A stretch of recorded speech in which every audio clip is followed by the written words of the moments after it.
जे पांच पांचटा स्वामी को पाखरे निजको समय देइथिले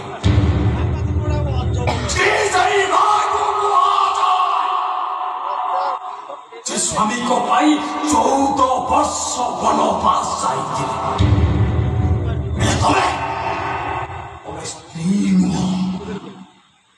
स्त्री नामधारी के पारंगना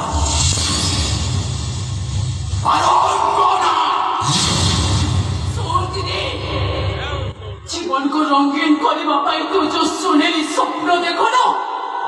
समय आसब ना तो देहरे रंग थी ना फगुन बास्ता थी